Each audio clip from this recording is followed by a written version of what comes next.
A 49ers pre-draft visits tracker is coming your way on today's San Francisco 49ers report, as some of these Niners draft rumors starting to get red hot here in the lead up to the draft. We're going to take a look at some players who San Francisco has met with in the lead up to the draft in Detroit. What do these pre-draft visits mean?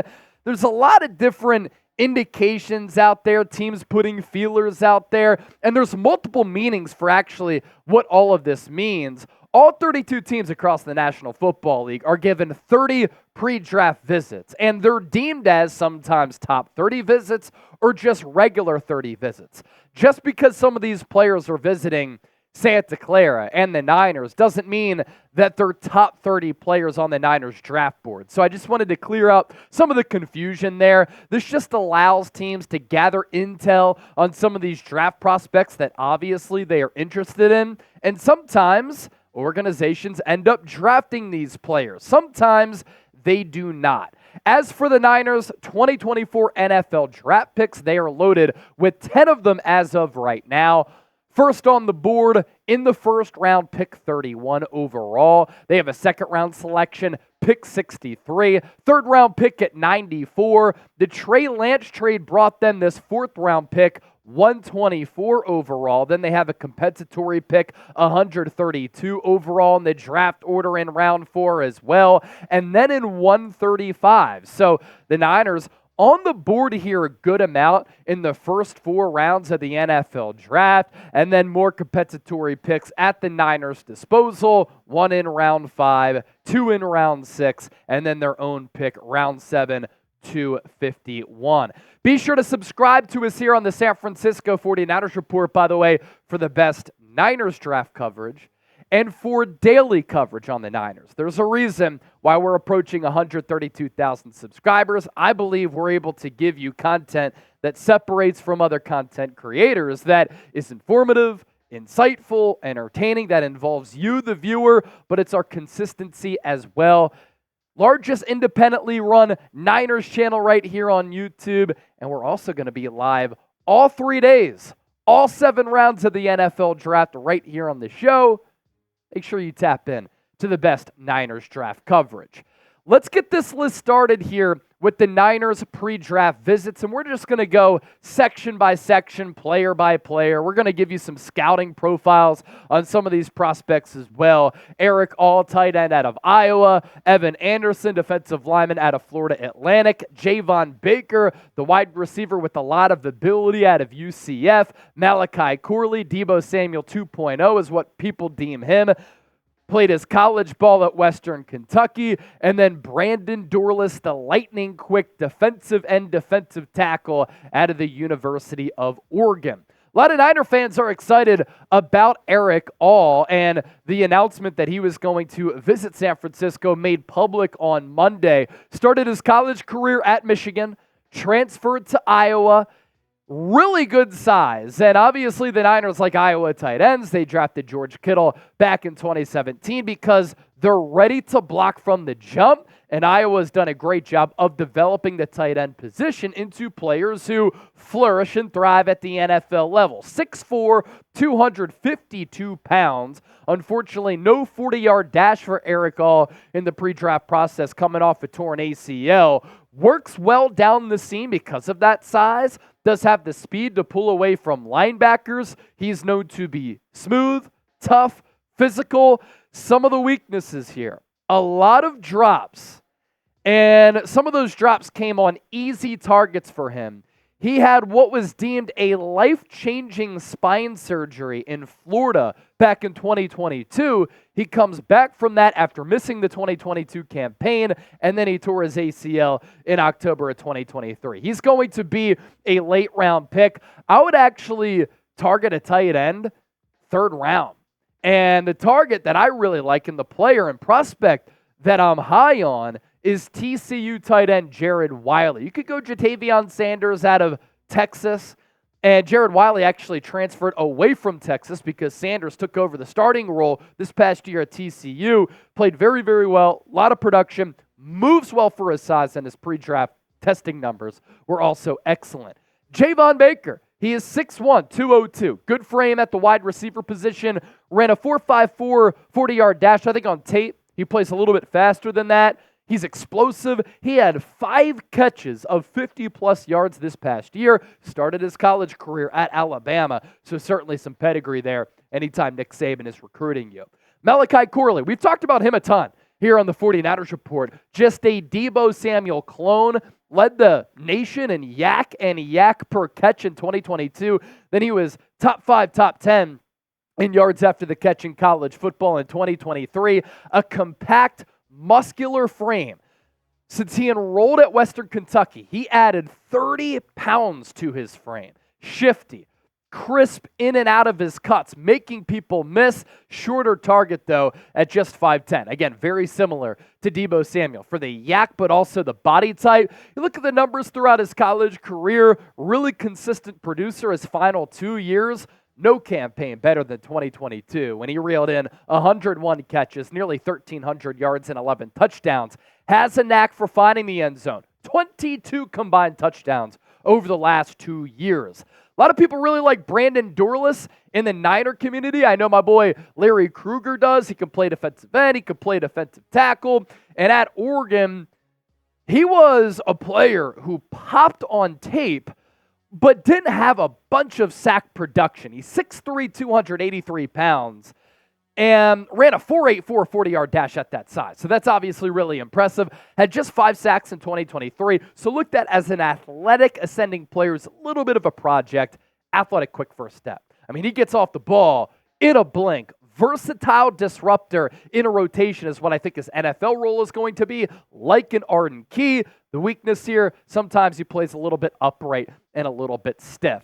If you're pumped up for the NFL draft next Thursday, I'm pumped up. I cannot wait. Then I want you to hit that thumbs up icon and like the video. Again, we're live every single day, every single round for each pick, Thursday, Friday, Saturday, then UDFA coverage coming your way on Sunday. Today's show, by the way, is sponsored by PrizePicks. If you're into daily fantasy sports and you're not on PrizePicks, I don't know what you're doing. It's the largest independently owned daily fantasy sports app in North America, and it's the easiest and most exciting way to play DFS.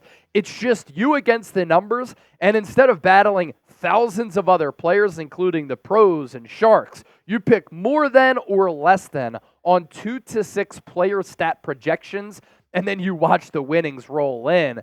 You can win up to 25 times your money, and with the NBA playoffs coming into play, it's a great time to play some PrizePicks. Here are our NBA play-in selections. LeBron James against the New Orleans Pelicans. I think he goes off more than 43.5 points, rebounds, and assists. Zion Williamson, more than 29.5 points and assists against the Lakers. DeMar DeRozan, 30.5 points. Let's go with more there. And then Steph Curry against the Sacramento Kings. Are you kidding me? A NorCal rivalry, more than 24.5 points. Win big money, withdraw your winnings, all within the PrizePicks app. Pick more, pick less. PrizePicks.com/CLNS. Get a $100 deposit match when you use that link at the bottom of your screen. We continue to move forward with this Niners pre-draft visits list as we're under 2 weeks to go until the NFL draft in 2 Thursdays. Michael Hall, defensive tackle out of Ohio State. Jamal Hill, safety and linebacker, played well for the Ducks. Marshawn Kneeland, edge rusher from Western Michigan. Andru Phillips, also known as Drew, cornerback out of Kentucky. And then Brenden Rice, the son of Jerry Rice, wide receiver out of USC. His pops, the GOAT among all wide receivers. Michael Hall is a fascinating player to me. He is only 20 years old. Once the season comes around, he'll finally be 21, but one of the younger players in this draft class, solid size, 6'2", 292, and at that size, a 4.75 40-yard dash. I just don't know how some of these people can run that quickly at that weight. It's ridiculous. Michael Hall, just lightning quick off the ball. He was the Senior Bowl Practice Player of the Week. Long arms, it really helps him out at the line of scrimmage, being able to engage and dislodged blockers, 33.5-inch arms. And NFL Scout said that if he would have stayed at center, which is what he also played in high school, thinks he could have been a first-rounder at that size with that quickness. Just imagine him climbing to that second and third level on some of those pull blocks with that size. He's a little bit leaner, lack of production too, only 6 sacks in 3 years. He too, a little bit of a project on day 2. Marshawn Kneeland.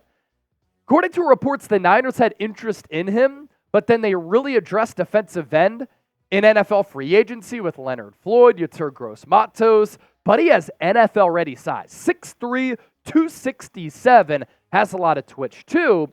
And as far as refining his pass rushing skills, needs a little bit of work there.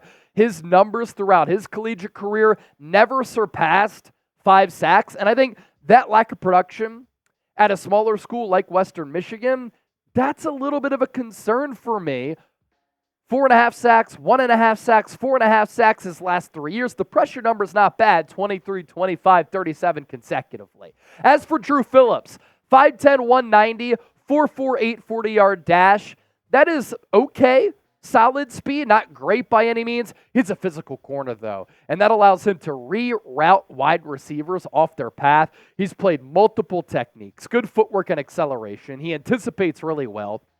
Okay frame, but is strong. Loves getting in the weight room. I like his versatility. He could play inside, outside. He also can play special teams.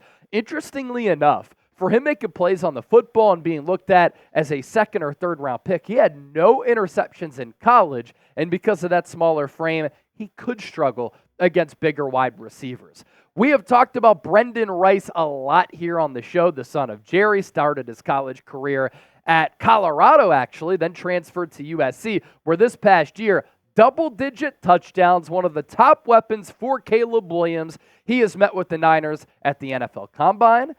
Now he's taking another pre-draft visit with San Francisco. His pops the GOAT. What can Brenden become? I'd say he's a little bit bulkier than his dad.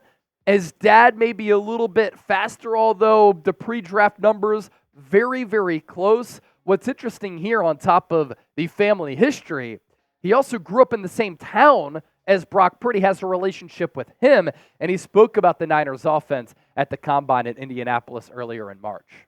It's super dynamic. You have a whole lot of threats over there, and just to be a part of that offense, to know that I'm going with guys that are Pro Bowlers and some maybe even future Hall of Famers, as well as Brock Purdy. You know, he's from Chandler, Arizona, my hometown, and just competing with him back in the day, throwing with him at lessons with Gio, and just it's kind of a nostalgic moment. And at Caleb Williams' pro day at USC, he was on the receiving end of a couple of bombs, and one kind of went viral on X, formerly known as Twitter, where Caleb Williams just launched the rock up into the air, and then Brenden Rice sprinting under it. I think he's worked his way into being a third-round pick. I think it'd be a little bit of a reach for him to go in the second round, but it's going to depend on a team's evaluation of him. Then you look at this list of 5 players. Decamerion, Richardson, cornerback out of Mississippi State. Chau Smith-Wade, cornerback out of Washington State. Caedan Wallace, offensive tackle out of Penn State. Trevin Wallace, linebacker out of Kentucky. And then Sione Vaki, the safety and running back hybrid out of Utah, who started his college career on a missions trip and then played 2 years at Utah. More on him in a moment. If the Niners don't address offensive line day 1, day 2, even if they do address offensive line day 1, day 2, he is a day 3 prospect who could end up being a good player down the road for San Francisco. And, you know, it wouldn't surprise me, given this regime's history of neglecting and ignoring the offensive line position, if they go different positions, round 1, round 2, and then they look to address offensive linemen rounds 4 through 7, and you can still get quality players in that range. Caedan Wallace, a day 3 prospect. He looks the part as far as width goes to be an NFL offensive lineman. He's 6'4", 314, could play tackle. Some NFL draft evaluators and scouts think that he might be better on the inside playing guard. He could create push in the run game. He's strong. And a coach at Penn State noted his uptick and increase in just how seriously he took the game and his preparation in 2023. That's always a good sign, but also at the same time, it's a little bit of a concern. Will he have that focus once he gets some money at the NFL level? Why he might play guard instead of tackle, why he might struggle at tackle. Not great range, not a great lateral mover. He needs a little bit of development. And let's round out with this. Sione Vaki just feels like a San Francisco 49er. First of all, he grew up in the Bay Area, Antioch, California, played at Liberty High School. Unfortunately, he's had a difficult upbringing. He lost his mom as a young guy due to cancer and has a fascinating path. He only played 2 years of college football at Utah because he was on a religious missions trip for 3 years prior to that. But at the college level, he played running back and safety, making him one of the more fascinating prospects in this draft class. That versatility, I think, is really impressive. He's a little bit slow, though. 4.62 40-yard dash at 210 pounds. He is tough, though. Plays downhill, a team captain. People rave about the character and the personality. He can play special teams. And that physicality, that downhill nature to his game is why NFL draft evaluators like his future.